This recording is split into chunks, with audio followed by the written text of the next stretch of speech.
Então, quando você abre um espaço para conversar com pessoas aqui, você está aumentando o seu contato com pessoas. Se você algum dia teve dificuldade com pessoas, ao ter um podcast, você está se impondo um desafio que é falar com qualquer tipo de pessoa. Isso te dá uma experiência inigualável. Você não foi para trás da mesa. Me dá mais ferramentas, eu vou entrevistar só quem eu gosto. Então você seria um entrevistador de bosta. Ou que eu entendo. Ou que pensa como eu. Aí você seria inteligência artificial, que nos separa em blocos. Mas no caso dessas pessoas, por exemplo, é uma forma de não sentir dor. É uma forma de tirar a possibilidade de se decepcionar, Mas, talvez. Amor, talvez seja. Eu acho que sim, que nem os incels, incels, os celibatários involuntários. Eles põem na cabeça que as mulheres ficaram muito interesseiras, só se interessam por homens ricos, bonitos e sarados. Então, eles estão virgens. É confortável pensar isso. Eles estão virgens porque as mulheres não prestam, porque querem esse padrão de homem. Gente, procure outro padrão de mulher. Procure outras pessoas. Eu acho que isso sempre vai existir. O quê? Esse tipo de mecanismo. Não quero sofrer. Quem disse que a gente não veio aqui para... Quem deu o passaporte? Olha, você vai ser feliz o tempo inteiro. Aonde? Parece até que o ser humano foi traído quando saiu do paraíso. Venderam uma coisa e... tipo assim, achou que a gente ia ficar no paraíso, chegamos aqui, tem uma opção de merda. Não. Tem, mas alguém cresce em zona de conforto? Não. Cara, vai ter dor. Vai. Vai ter desamor? Vai ter rejeição? Vai. E aí que você vai buscar a tua paz interior. Agora, não joga nos outros aquilo que você não está conseguindo com você. Mas se você vê uma geração um pouco mais frágil ou não? Eu vejo uma geração muito mais frágil. Estou falando dos adolescentes hoje. Né? Até porque é uma geração que teve muito menos exposição a frustrações. Com certeza. Principalmente, vamos falar... Não estou falando até da classe baixa, tá? Porque a classe baixa, hoje, não agora nessa crise da pandemia, mas antes, eu via pessoas pagando carro em 75 anos, celular, papapá, para fazer o gosto do filho, né? Exatamente. Filha, né? E coisas assim que eu falava assim, mas... E aí, você não vai fazer uma poupançazinha quando você ficar velha? Não, mas aí ela não pode sair com as amigas. Eu vi isso acontecer. Então, essa não frustração está levando a uma geração que qualquer não que recebe está se cortando. Quero me matar. A minha sobrinha se cortando. Sim, a minha sobrinha é chefe de plantão da Rede D'Or lá no Rio. Minha sobrinha e o marido dela. Ela é cardiologista, clínica geral. Ela falou, às vezes ela me liga e fala, tia, eu estou atendendo geração de entre 16 e 21 anos. É assim, mas do nada. Chega, tomou não sei quanto de remédio, cortou e quer morrer. Aí você fala assim, mas o que houve? Não, porque eu mandei um WhatsApp e o cara não respondeu. Mas é seu namorado? Não, mas eu quero ficar com ele. O que eu faço? Eu falei, calma, agora você vai fazer isso, a gente resolve. Ela fica, eu tô chocada. Na nossa geração, suicídio era o último recurso. Nessa geração agora, suicídio é a primeira opção, porque não deu certo. Meu Deus. E por que isso? Porque não tem uma muita base? facilidade. Os pais erraram. Nós somos de uma geração... também, né? Eu acho que terceirizam, mas os pais começaram a tipo assim, mas tadinho, porque ele merece, mas tadinho. Eu não tive, eu quero dar pra ele. Eu quero dar, mas está dando demais. É aquilo que eu te falei. O sucesso, quando vem muito rápido, ele traz um preço muito caro, porque o cérebro não está habituado a isso. De repente, eu sou meu cérebro é uma máquina para sobreviver, né? Marcada para sobreviver e para se reproduzir e ter alguns prazeres para seguir em frente. De repente, esse cérebro tem tudo. Tem tudo. Por exemplo, o número de relações sexuais entre jovens diminuiu. Barbaridade. Sim. Com a facilidade diminuiu. Com a facilidade. Diminuiu horrores. Eu não sabia disso.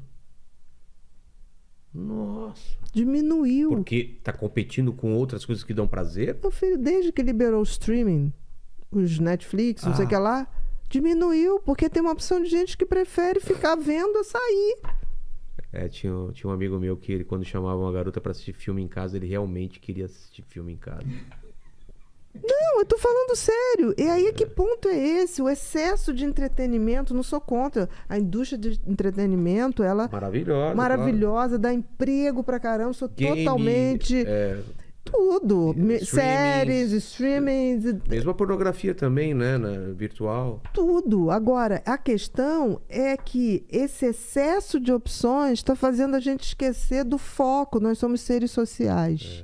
A gente se faz no outro.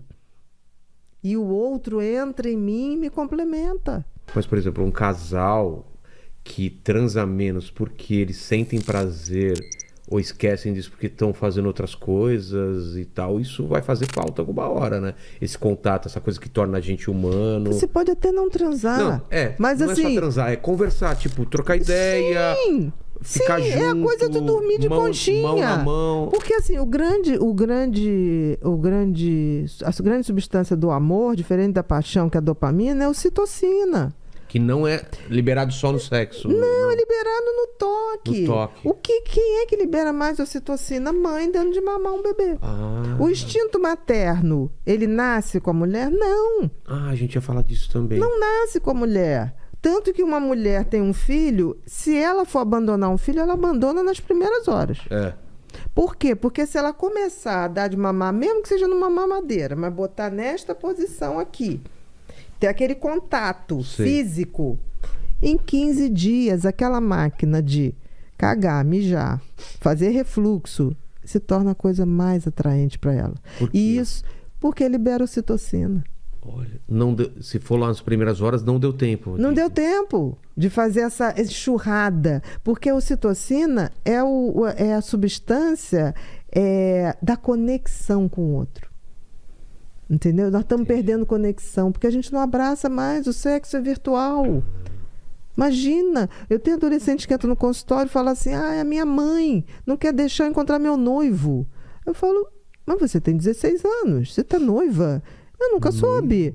Não, eu tô. A gente já tá junto há 8 meses. Olha aqui, ó, a aliança. Aí eu falo, tá, mas como é que apareceu que eu não sabia? Não, pela internet, a gente se fala todo dia.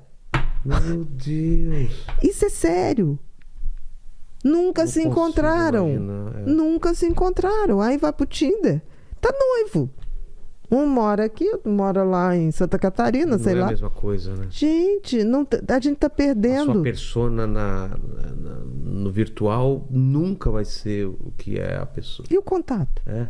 E a tal da química? Não, de olhar e falar, putz, essa pessoa tá mentindo, essa pessoa não é o que ela tá... Não, a química. Química, né? De mão na mão. Química é isso, Essa troca de energia. Não precisa nada. Uma das coisas que eu tenho certeza que contribui muito para a prática da psiquiatria que eu faço, eu abraço meus pacientes. A pior coisa na pandemia foi não poder abraçar. Era instintivo, eu ia na direção... É verdade. Entendeu? Isso dava um...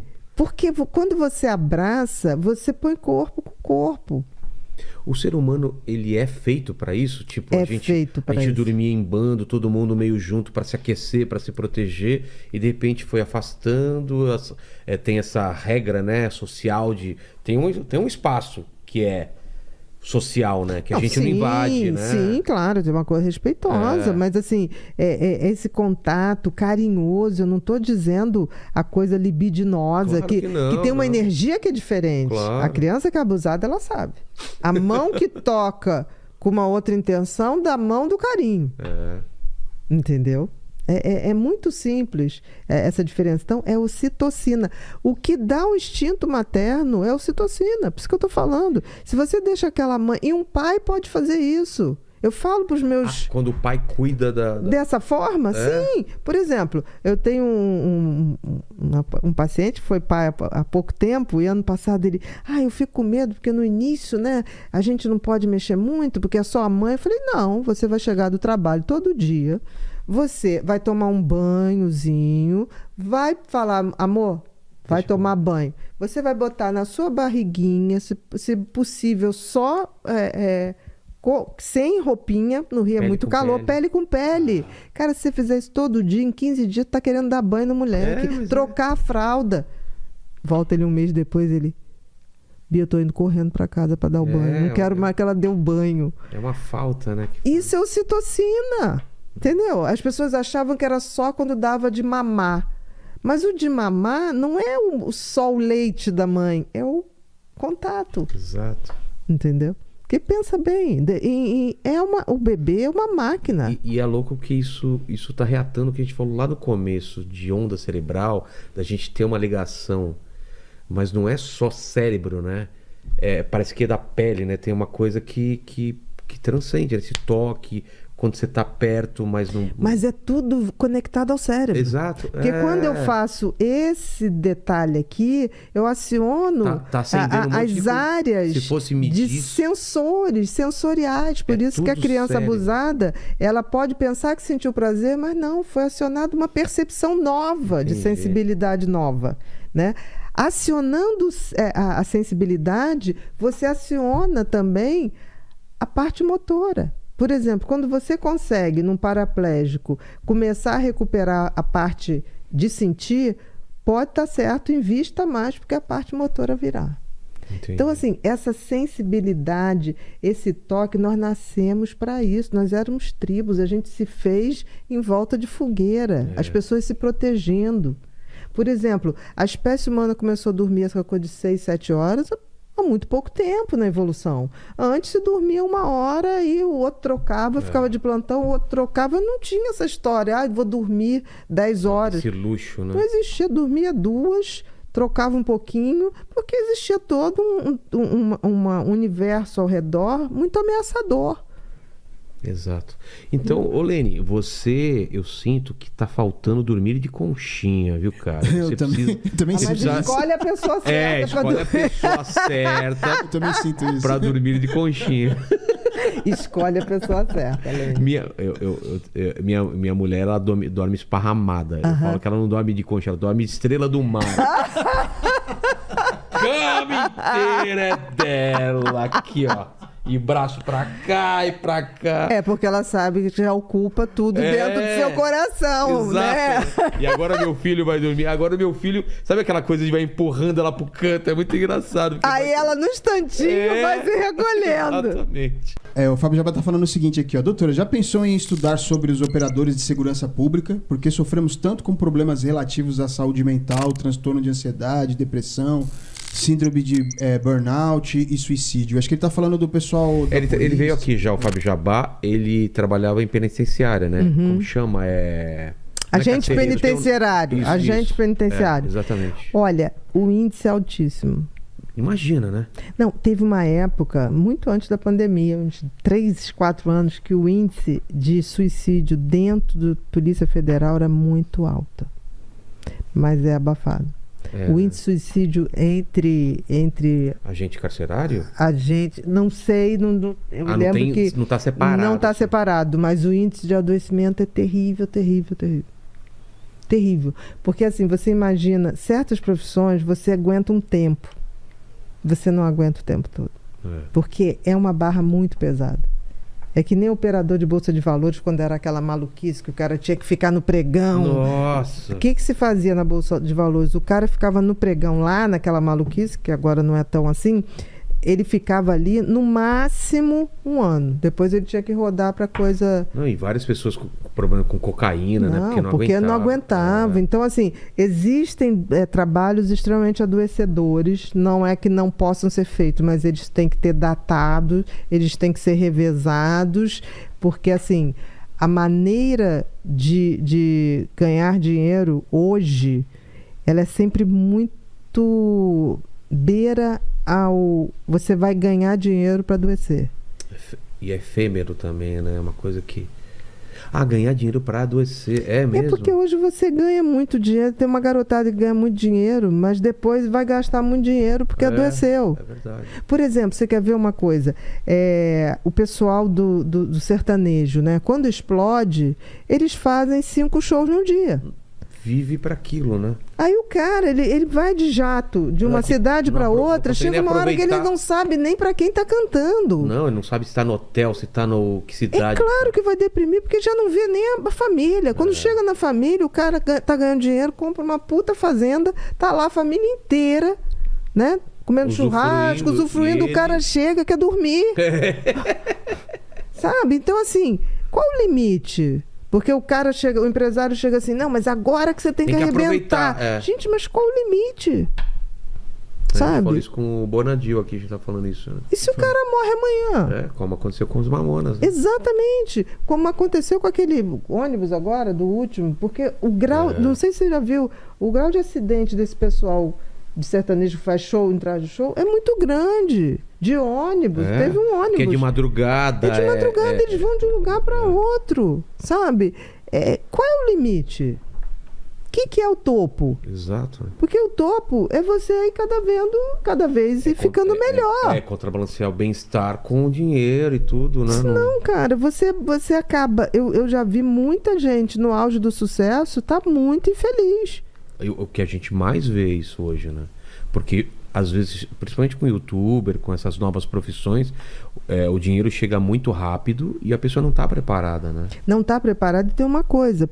O sucesso não é tão difícil.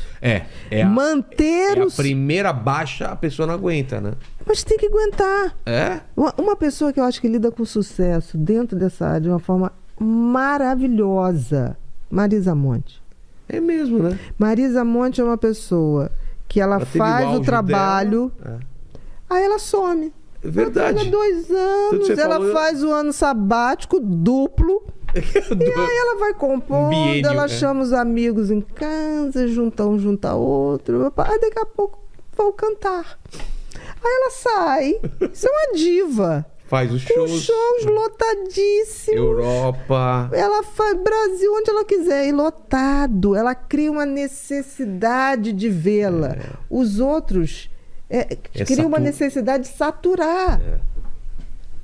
Tá aí uma pessoa que eu tiro meu chapéu dentro da área desse ambiente, que é administração de carreira. Há quantos anos Marisa Monte, quando lança um trabalho, some, todo mundo quer ver, todo mundo quer ouvir, entendeu? É verdade. E ela não está mais preocupada se vai ser o primeiro do Spotify. Não, Ela é aquilo que ela tem para cantar, é aquilo que ela tem para dizer. Acorda, Pedrinho. Que agora nem... Você tá ligado? Só se fala nisso, cara. Eu nem sabia. Ontem tava meu filho cantando. Mas, meu amor, posso dizer, isso é uma manipulação da inteligência artificial. Total. Isso não é sucesso. Ou você pegou aqui, ou você pegou ali. Alguma hora vai te pegar. Isso não é sucesso. Também acho. É fabricado o negócio. Isso é fabricado. Sucesso é aquilo... É Tom Jobim, que a gente ouve até hoje. É verdade. Sucesso é atemporal. Se você fez um sucesso real, ele é atemporal. Uma música que fez sucesso, ela se torna atemporal. Total, né? Ana, a gente falou da outra vez um pouquinho bem passando sobre autismo e muita gente perguntou aqui, né? Queria saber mais sobre autismo. O que a gente pode falar? A relação cérebro-autismo? Olha que interessante, né? O cérebro com o autismo, né? É um cérebro que ele tem várias pequenas alterações em vários lugares, tá? É como se você tivesse... eu costumo dizer assim, o cérebro começa a se formar direitinho, com 3 meses o bebê e o cérebro está praticamente formado, aí do 3º mês até o 5º mês, você está todo formadinho. Aí do 5º mês ao 9º, você tem um excesso de material. Tá. E o cérebro, você passa por um período de lapidação, como se fosse o final da obra. Não tem excesso de tinta, de reboco, que você vai fazendo o acabamento. Sim. O cérebro passa por esse momento de acabamento. O que tudo indica hoje é que nesse momento do acabamento final, fica muito mais célula do que deveria. Então, você tem vários lugares, tanto que a neuroimagem de pacientes com autismo, você vê um hipofuncionamento em vários locais. Não é localizado num lugar como é, por exemplo, o TDAH. Entendi. Tá? Não é localizado como é o TOC, por exemplo, quem tem TOC. Então, o que a gente sabe é que esse excesso de neurônios acaba trazendo um processamento do outro lentificado. Então, por exemplo, a grande dificuldade... O excesso acaba sendo... prejudicial, porque tira a qualidade do reconhecimento. Por exemplo, uma pessoa com autismo olha aqui a nossa conversa e ele não consegue ler a linguagem facial. Por exemplo, quando você ri ou quando você não está gostando, não está gostando do assunto, que você faz assim... Ele lê visualmente... Mas ele não decifra. Porque ele não aprendeu lá atrás? Não, ou porque fixou? o cérebro dele tem uma dificuldade de microsegundos, milésimos de segundo, em processar aquela face e dar o significado. Tá. Se você mantiver durante muito tempo, ele vai processar. Se eu rio durante 1 minuto, tá. Aí, isso, ou então se eu fico com cara zangada durante um tempão, ele vai dizer, você está zangado? Mas numa conversa social, numa relação social, muda muito. Você muda muito. Então, essa percepção social ele não tem. Entendi. Então, o que acontece? A condição sine qua non da pessoa com autismo é a dificuldade social. E a dificuldade de linguagem nessa troca social. Então, ele tem uma alteração de fala, de se expressar, ele tem uma alteração de identificar, processar o que o outro está simbolizando para ele. Tanto que, em geral, uma pessoa com autismo, ele gosta de um assunto, ele vai falar daquele assunto o tempo inteiro. É verdade. E você pode estar com a cara de tipo assim... É porque eu tenho um tio assim. E ele continua. Mas não é porque ele está implicando com você. É porque ele não faz essa leitura facial. E para fazer isso, a gente tem um tal dos neurônios espelho. O que é o neurônio espelho? É esse que eu consigo ver em você. Entendi. Tá? Eu sei a fisionomia que você faz, que eu também faço. Esse neurônio espelho deles funciona mais lentificado. Olha que interessante. Exatamente. Por isso a dificuldade é de socialização. Porque ele não tem o traquejo social, a leitura social. Entre 2 autistas, talvez eles tenham o mesmo timing ou não? Ou talvez fique num time... Por exemplo, eles adoram música. Tá. Se eles tiverem o mesmo gosto musical, eles são capazes de passar 12 horas ouvindo a mesma música. Entendi. Não são várias. Então, quando ele gosta de uma música, ele põe aquela música, talvez, repetida vezes. E não se enjoa. Então, assim, muitos apresentam dificuldade na linguagem, adquirir a linguagem, porque a linguagem é uma coisa que tem a linguagem falada, tem a linguagem escrita e tem a linguagem do corpo. Então, é claro que prejudica. Você prejudicando a interpretação de microfaces, de jeito do corpo, se a pessoa está descontraída, se a pessoa está tensa, dificulta essa linguagem também. Claro. Entendeu? Então, assim, agora é interessante porque é um universo singular. Porque, ao mesmo tempo, eles têm uma hipersensibilidade com o mundo. Então, por exemplo, uma pessoa com autismo, você falar alto perto dele, ele interpreta como se você estivesse batendo nele. É mesmo? Eu tive um paciente que ele era de Santo Agostinho. Ele tem o Asperger, que é um autismo que ele aprende a ler, a escrever, ele não tem essa dificuldade. É um tipo de autismo ou não? Hoje a gente até separa. Antigamente se falava que era autismo de alta performance, porque a maioria das pessoas com autismo, a gente não usa mais autista a palavra, não, é a pessoa com autismo, né, para separar a pessoa da patologia. Eles tinham muita dificuldade, muitos apresentam dificuldade de ler, de escrever, de interagir, né? E o Asperger, ele não tem esse problema, ele não tem o atraso da linguagem, ele não tem o atraso da escrita. Onde que ele é parecido com... Na questão social. Ah, tá. Nessa interação e nessa fixação em determinados assuntos. Então, ele é bem mais flexível, mas ele também tem aquela rotina. Uma rotina... Porque ele segue à risca. Mudar a rotina de alguém que vive com autismo é muito ruim. Desorganiza a cabeça. Toque? Seria Não é toque, mas ele tem rituais que é como se aquilo tirasse essa grande confusão das coisas que ele não entende, dessa hipersensibilidade. Então, quando você tem certeza que você tem ou desconfia que você tem uma criança com autismo, você nunca deve fazer aquele contato forçado, que você fala, ai, que bonitinha, a bochecha. Isso mata eles. Porque a interpretação deles é que você está batendo nele. Eu tinha um paciente que era do Santo Agostinho, ele tinha 9 anos. E aí um dia ele foi no meu consultório, a mãe falou, doutor, ele disse que a professora de português bate nele. Eu falei, mas bate?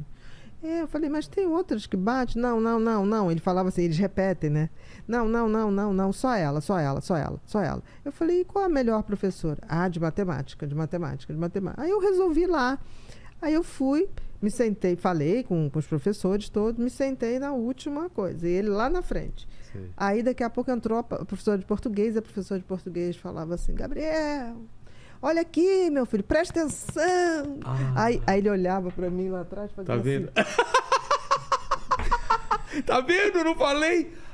Aquilo pra Aí ele eu fazia era... assim. E ela falava alto, sabe? Aí fiquei. Aí de matemática, quando entrou, era uma japonesa, uma geisha. Falava baixinho, escrevia, papapá. Aí ele falava. Entendi. Aquela era uma fada, entendeu?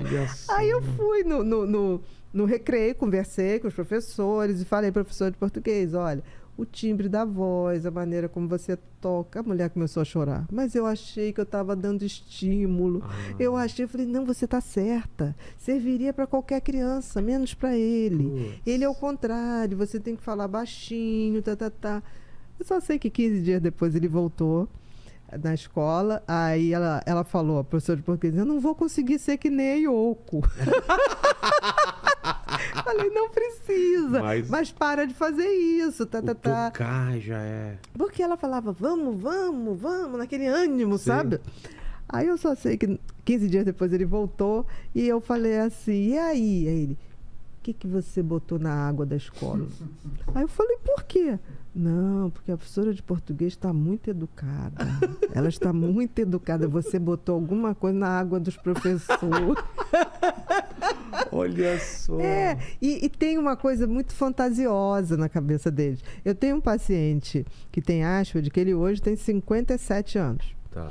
E toda vez que ele fica com alguma situação de conflito, ele tem todos os rituais dele. Quando alguém tira alguma coisa daquele ritual dele, ele fica nervoso. Aí, toda vez que ele está ansioso e precisa que eu ouça ele, mesmo que ele repita várias vezes, ele liga para mim e fala assim, Ana Beatriz, Bárbara Gordon, aqui quem fala é fulano Wayne. O nome dele é Wayne. Aí eu falo, é mesmo? Ele, Bárbara Gordon. Eu falei, e o que está acontecendo, Wayne? Aí ele fala, está acontecendo isso, não estou gostando daquilo, Eu falei, não, vamos resolver isso aí, não tem como resolver assim. Ficou tranquilo? Fiquei, agora só falta botar isso em ação. Ele, eu todo ano dou um Batmóvel de Natal. Ele já, não sei, porque agora eu já dei 12. Eu acho que não tem mais. Meu tio é coisa com plástico, ele adora sentir a textura do plástico, então ele faz tudo, recorta coisa de plástico e carrinho, caminhão, essas coisas até hoje. Roda, né? Essas coisas, por exemplo, antigamente quando tinha ferrorama, eles adoravam. Por quê? Porque a mente deles é tão hipersensível a sons, a toques, o mundo, para quem tem autismo, é over. Sabe? É over demais, porque como ele tem muito mais neurônios, ele percebe tudo demais, então é como se ficasse tudo amplificado. Por isso que muitos se agridem, batem na parede, é como se tentasse parar aquele excesso de informação que chega tudo ao mesmo tempo, né? Os casos mais graves. Mas eles são muito carinhosos, assim, ao mesmo tempo, quando você vai quebrando a barreira, quando você vai tocando muito suave, chega um dia que ele vai e te abraça. É verdade. É muito interessante isso, porque eu nunca forcei contato, mas quando eu achava que era que era uma criança com autismo, a mãe chegava, beija a Bia. Eu falei, Ih, não beija não, imagina, eu não te conheço, tua mãe também é perturbada, né? Mandando me beijar, não é assim não. Aí ele ficava assim, sabe? Tem Eles que ter ficavam. Tem. Aí um passo, belo passo. dia eles vinham assim, vinha por trás da cadeira e abraçava. Eu falava, ai, coisa boa, faz de novo. Aí eu falei, deixa eu tentar fazer em você. Aí eu fazia bem, um leve toque, sabe? Então é um universo singular. E o autista, ele consegue ter um relacionamento amoroso, afetivo com outra pessoa? Constituir Do uma jeitinho família? dele. Por exemplo, as pessoas com autismo clássico, com aquelas limitações, é mais difícil. Agora, o Asperger, ou tem também o tal dos Savan, né? Que é o Savan. Que são, aí sim, são pessoas com autismo, mas com QI muito, muito acima da média. Por exemplo, existe um cara que conseguiu fazer, ele pega um voo de helicóptero, vocês lembram do nome? Ele pega um voo de helicóptero, sobe numa cidade, ele mapeia a cidade inteira. O Google usou ele várias vezes para fazer o Google Map. Nossa. Por exemplo, a cidade de Nova York, ele consegue subir e ver tudo. Esse é Savan. Savan, e ele, aquilo para ele faz naturalmente. Entendi. É um assunto inesgotável. É o Rain Man, ou não? Lembra do... Não, mas o Rayman, ele tinha uma memória muito de números, né? Da lista Não, ele telefônica. olhava e fazia uma conta. Tinha um negócio cheio de bolinha, sei lá. Ele falava quantas tinham lá. Exatamente. Porque é como se desviasse para um universo. A mesma maneira que a criança ou a pessoa com autismo tem uma fixação em alguns assuntos, o Savan tem também. Só que aí ele vai para uma coisa fora muito da curva, para aquilo. Entendi. E a parte de convívio dele, como que é? Social? Tem que estar dentro daqueles rituais. Tem que estar dentro dos rituais. Então, por exemplo, já tive muitos pacientes que, por exemplo, teve um menino, João. O João, uma vez, com 14 anos, chegou para mim, tia. Eu falei, fala, João. Tem uma menina na minha escola que quer me beijar. Eu falei, mas como é que você sabe? Os meninos me falaram. Porque ele não tinha percebido. Entendi. Eu falei, tá, e aí? Não sei beijar. Me ensina. Tá, aí eu peguei aqueles bonequinhos do teatro que você articula. Eu falei, João, é assim, ó. Você se aproxima, aí você toca o seu lábio no lábio da menina, e aí, quando você sentir que ela tá assim, abraça, e aí você vai botar a sua língua levemente na boca dela, tá. E ele olhando aquilo tudo e... tá. Entendeu, João? Vou fazer de novo. Aí ele fazia, tá. Entendi. Aí, como é que foi, João? Olha, eu acho que eu me dei bem. Porque ela não me jogou para fora. Ela não me rejeitou. Não me afastou. Mas posso te dizer, Bia, videogame é muito melhor, né?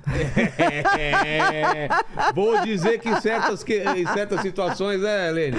Às vezes você fala, era melhor ter ficado em casa jogando videogame, né? E teve a primeira vez que ele levantou e teve aquela ejaculação da adolescência, ele me ligou apavorado. Nossa! Ele ligou apavorado.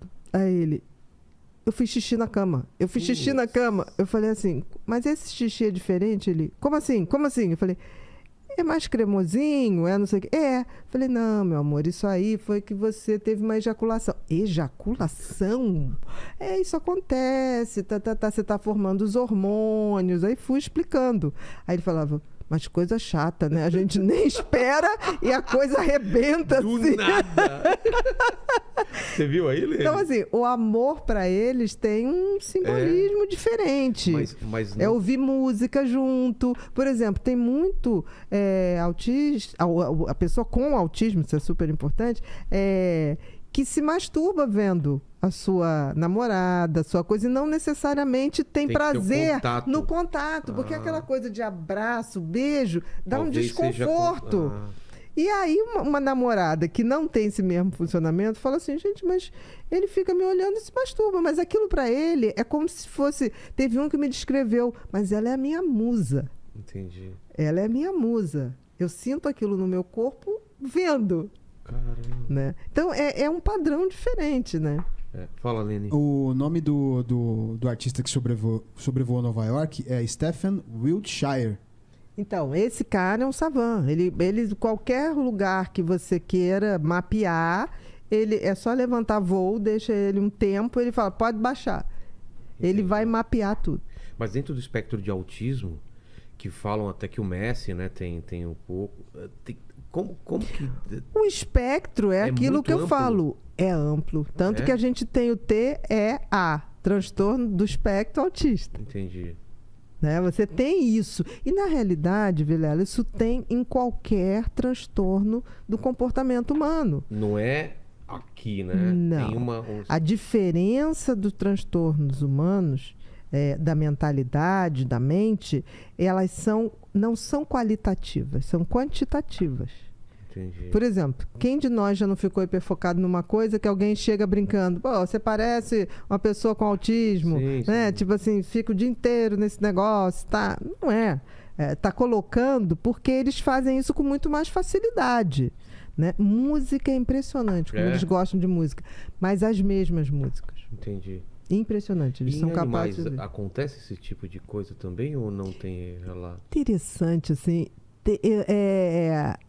Eu tenho uma amiga que ela tinha uma cachorra, já morreu essa cachorra, que realmente parecia ter sintomas como se tivesse autismo mesmo. É mesmo? É. Mas já fizeram algum estudo, alguma Não, coisa? não. Mas eu me lembro que, por exemplo, ela mora em frente à praia. E quando tinha Réveillon e papapá, nossa, era um horror. Ela ficava debaixo da cama, apavorada. Os empregados tinham que ficar, cobrir ela de lençol, porque ela ficava desesperada, assim. Do som, né? Muito mais do que muito cachorro tem isso. E criança que tem autismo também, às vezes tem... Nossa, isso é terrível. Com Terrível. fogos? Esses excessos de barulho, muito ruim. Muito. Não é pouco ruim para eles, não. É uma hipersensibilidade. Entendi. De pele, de áudio, de toque. Tudo, né?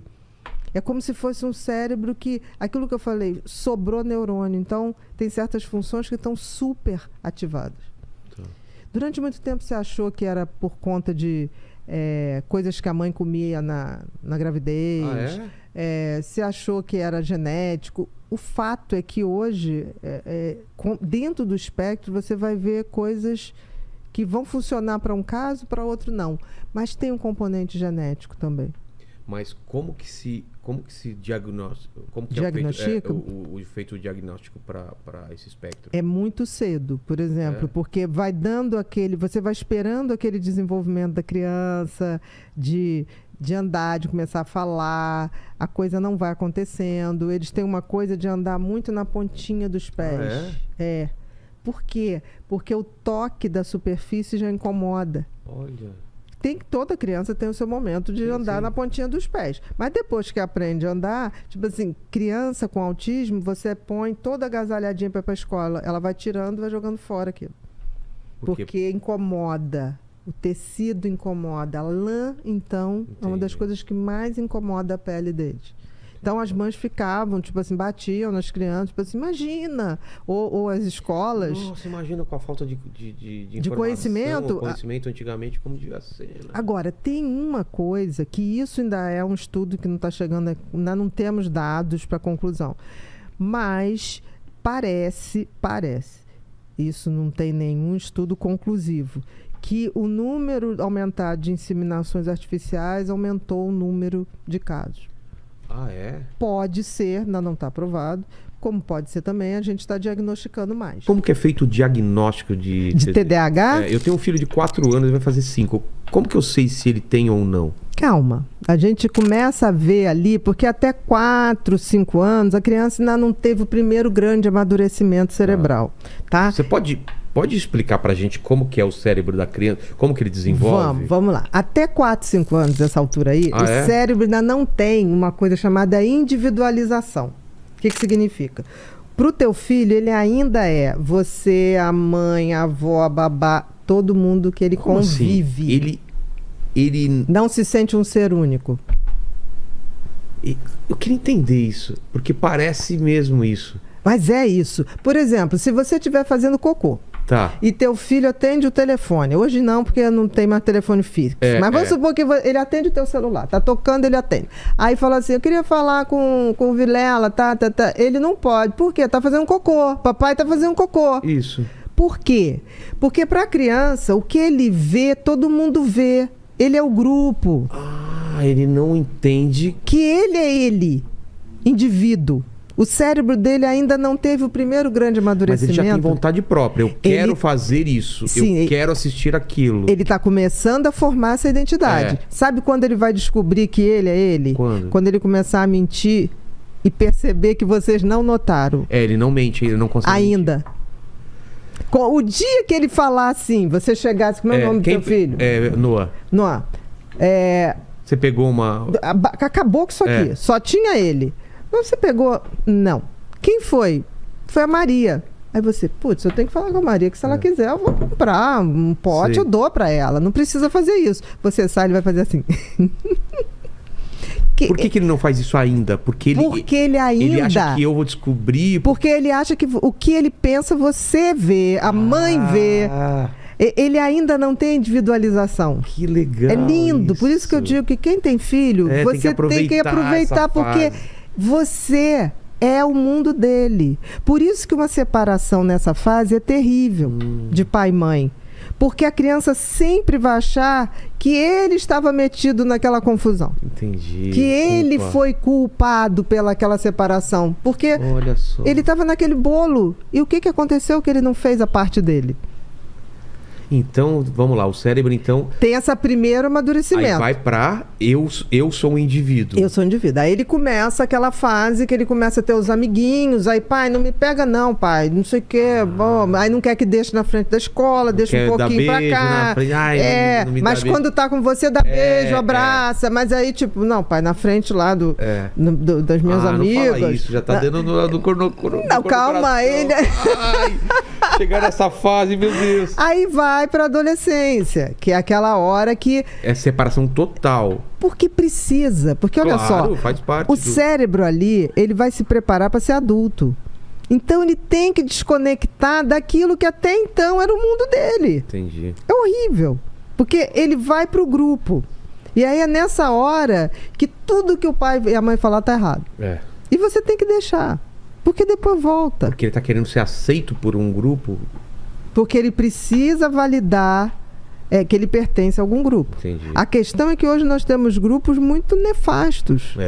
Isso que é o grande problema, né? Perigo, né? Então, o grande barato, eu falo para os pais, seleciona um grupo bacana pro teu filho, traz na tua casa, vê quem são os bacanas, exato, né? Traga Não afasta, mais. né? Porque hoje as crianças são levadas para uma festa, os pais deixam lá, pegam 3 horas depois. Antigamente a gente ia pra festa, levava as crianças, ficava vendo. Claro. Aí a gente via qual era o coleguinha que mandava melhor, né? Que tipo assim, era cuidadoso com a outra criança. A gente hoje desconectou disso, né?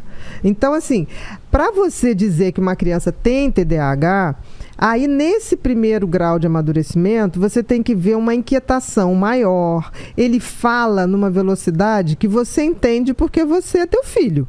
Mas se alguém for falar, não entende nada do que ele está falando. É porque durante muito tempo você sabe se ele quer água. Você sabe tudo.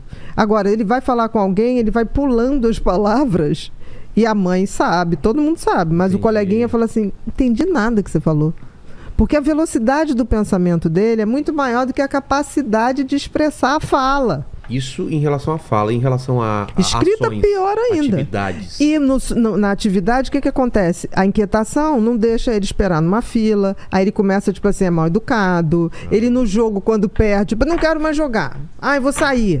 Porque aí ele já quer ir para outra brincadeira. Então, o que acontece? Aí você vai ver que ele é mais inquieto, a velocidade, ele esquece as coisas. Então, ele, tipo assim, ele deixa a mochila num lugar e vai embora, o celular no outro, entendeu? Então, aí depois vem a impulsividade. Por que impulsividade?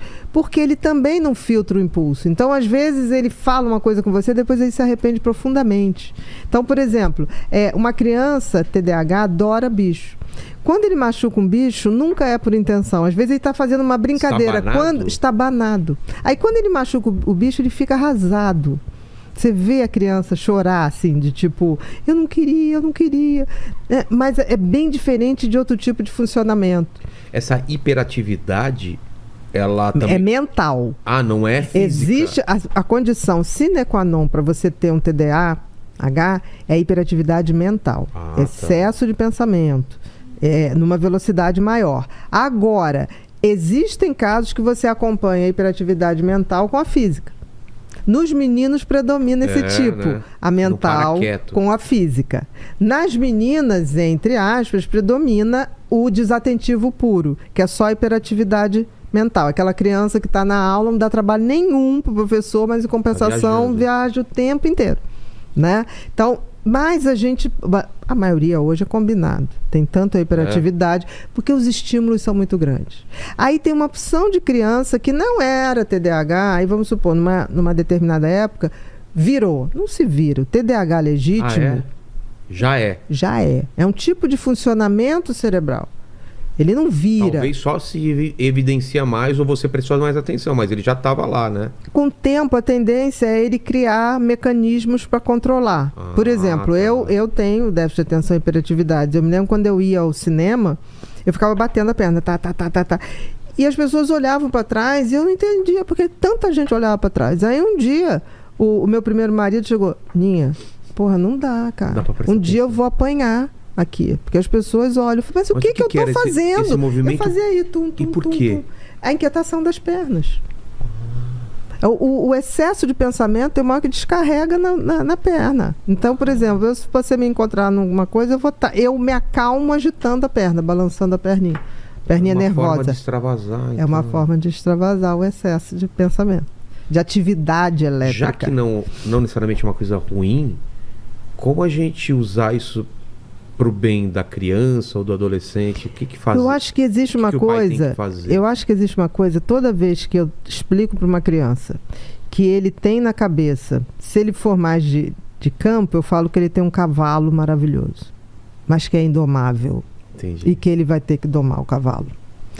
Ou se for mais de máquina, eu digo que você tem um motor de Ferrari, mas a Ferrari você pode capotar muito mais fácil do que um Audi.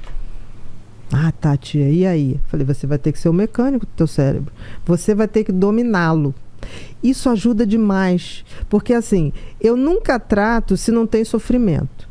Se a criança não está sofrendo por alguma coisa, se sentindo inferior, se sentindo burro, eu não trato. Se a criança chega para mim, tia... Sou feliz assim. Eu sou feliz, está tudo direitinho, só minha mãe que reclama. Aí eu oriento os pais, tipo assim, vamos fazer atividades que melhorem, vamos fazer neurofeedback, que é um treinamento. O neurofeedback nada mais é do que ligar o cérebro da criança no computador, programar uma série de joguinhos que vai fazer com que ela comece a dominar o seu cérebro através das ondas elétricas do cérebro. Então, para a criança é muito lúdico, porque ela é uma ginástica cerebral. Então, assim, para a criança, em geral, elas adoram fazer esse tratamento. E que funciona mesmo. Tá. Agora, se é uma coisa que a criança está mal, me sinto burro, não sei o que lá, a gente faz medicação. Não acompanha, a gente faz medicação, porque é uma mudança. Quando você acerta a medicação, você não... É químico, então? É químico, porque a dopamina é química. Porque o que faz funcionar o lobo frontal é a dopamina. Um deprimido não sonha. Não sonha? Não. Quanto maior a depressão, não sonha. Porque o sonho é produzido na fase REM do sono. E para você entender, um sonho é um... Mecanismo? Não. Um curta-metragem em que teu cérebro faz o script, o roteiro, escolhe os atores, faz a fala, faz cenário, faz trilha sonora. Cara, do zero. Para você fazer isso, teu cérebro tem que estar saudável. Entendi. Concorda?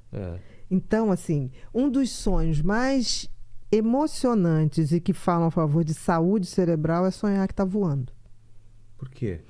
Porque é um dos sonhos que primeiro você tem que fazer o corpo sair e voar, porque a pessoa se sente voar. Se imaginar voando. Não, você se vê voando. E é mais louco, eu tive esse sonho 3 vezes, é maravilhoso, você não quer acordar. É muito bom, E eu me lembro que quando eu vi alguma coisa lá embaixo, eu falei, interessante. Aí eu baixava, fazia um fluxo assim no corpo, ai, que lindo, né? Aí quando tinha uma confusão, eu falei, vou subir. Subia. É uma coisa deslumbrante. Então, assim, o sonho é uma grande criação. Agora, a gente tem que prestar atenção que se você só tem pesadelos e pesadelos que você acorda assustado, existe uma grande chance de você ter uma alteração do sono que se chama apneia noturna. É o lance de faltar oxigenação. São pessoas que quando dormem, porque a língua é uma coisa enorme. A língua ela não é essa aqui. coisinha. Ah, não? Ela tem uma base aqui atrás que quando você está dormindo e você relaxa, dependendo da posição, ela pode tampar a entrada da traqueia, que leva ar para os pulmões. Por isso que dormir de barriga para cima, com alguém que está com sobrepeso, é quase certo que essa pessoa vai roncar e vai fazer apneia. Entendi. Tá? Então, ou se você bebe muito, aí quando você vai dormir, está todo relaxado, a língua aqui, puf, interrompe o fluxo. Então, falta oxigenação ao cérebro. E é durante a noite que o cérebro refaz toda a sua memória, que produz dopamina, que produz serotonina, que tem todo aquele metabolismo, né? Bota as coisas no lugares para organizar todo o seu dia. Se você começa a ter grandes pesadelos e acordar com aquela sensação de... Sabe? O teu cérebro produz um pesadelo para te acordar, para você respirar. É uma função. É uma função. Porque você acordaria num sonho bom? Não. Ele tem que fazer alguma coisa, um terror, para você fazer... Aí você... Olha que louco isso. É louco. Então, se você tem esses sonhos constantes com essa sensação de... Você tem que fazer um exame chamado polissonografia. Mas é engraçado, faz muito tempo que eu não tenho pesadelo. E tinha uma época que eu tinha muito pesadelo. Você lembra do último pesadelo, assim? Do último pesadelo? Acho que eu não lembrei do último sonho. É mesmo? É verdade. Perigoso. Mas você lembra se sonhou? É. Eu lembro que eu sonhei. Mas você não lembra o que sonhou? O que eu sonhei, não. Tá, não, tudo bem. É? Tudo bem. Não tá Tem gente que ruim. não sonha? Tem gente que não sonha, tem gente que não lembra, sabe que sonhou e não sonha. Porque Sim. a gente sonha. Por exemplo, quando você está... O sono tem várias fases. Quando você deita e está naquela... Tô dormindo, tô acordado... Vigília. Que de vez em quando você tem a sensação que está caindo, ainda faz assim. Daqueles Isso é uma fase. Depois você vai entrar numa fase REM, você vai sonhar ali, Depois você aprofunda o sono. E você vai fazer uma nova fase REM um pouquinho antes de acordar. Se você acorda logo em seguida do REM, você lembra. Lembra. E geralmente, uma hora antes de você despertar, você ali novamente tem uns sonhos. Assim. Esse você lembra mais. Né? Mas tem que ter cuidado, porque pessoas que têm muito esses pesadelos, assim, acordando e suando, em geral, é uma defesa do cérebro para manter sua oxigenação. Faz todo sentido. Que a dopamina, ela é que coordena, né, o combustível desse filtro. O cérebro do TDAH nasceu fabricando menos dopamina. E ele vai passar a vida inteira buscando a dopamina, no hiperfoco, né? Porque essa novidade, essa coisa que ele tem tesão, libera a dopamina. Certo. Se a gente rapidamente não descobre essas áreas de produção de dopamina que dá tesão, aí vem uma coisa grave, porque ele pode descobrir isso na adolescência no uso de droga. O que é droga? É tudo que entra no organismo, chega no cérebro e faz o cérebro liberar dopamina. Por isso que droga dá prazer.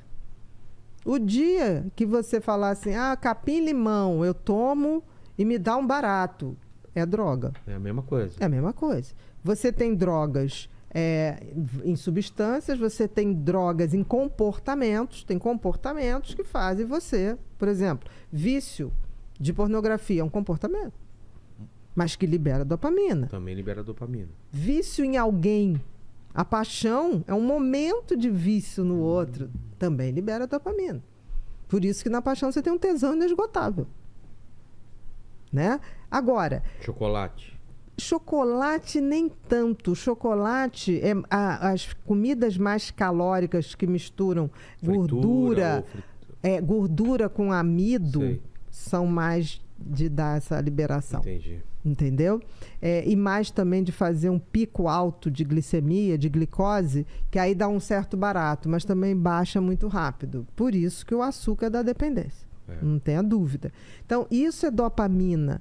Na hora que você vai para a adolescência e o pessoal começa a usar droga, o que o moleque vê? Que tem uma droga lá, que geralmente é uma droga estimulante. Por que estimulante? Porque estimula a produção de dopamina. De liberação de dopamina. Estimula o lobo frontal. Então, ele usa aquela droga, por exemplo, um energético, um estimulante, um MD, uma cocaína, um crack, para todo mundo dar aquele...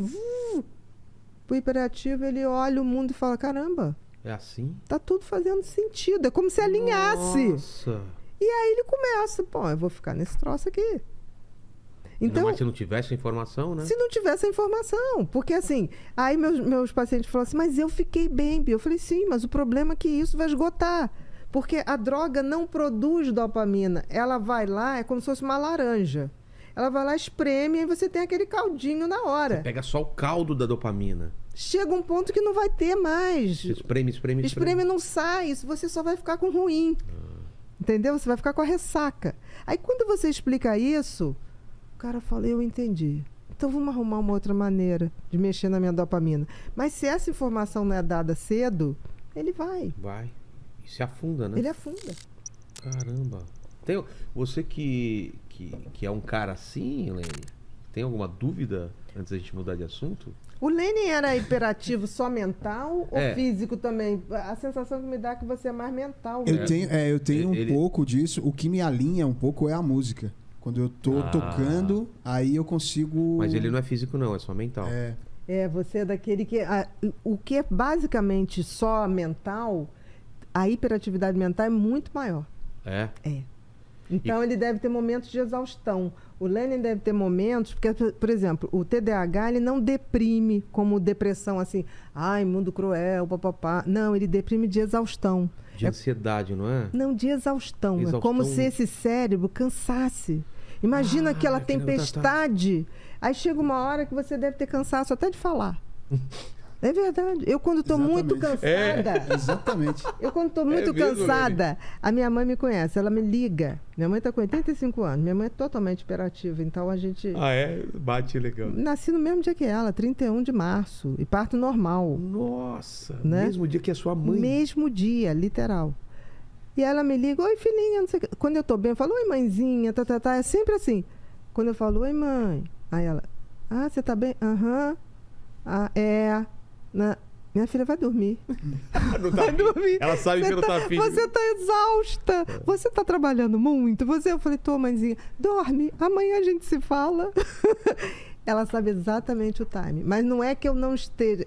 Chega uma hora que é como se fosse uma Land Rover, por exemplo, tração nas 4 rodas, no meio da lama, mas eu acelero e não sai. E a roda girando em falso. Exatamente. Nossa. É exaustão. E muitos confundem isso como se fosse depressão. Mas não é.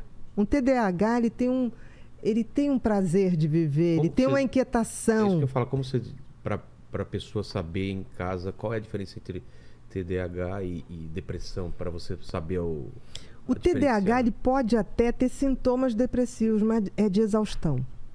Porque o TDAH ele tem uma natureza de inquietude, de curiosidade, tudo fascina, as cores, a gente gosta dessa coisa assim, multiverso de informações. Caótica, isso acalma, gente.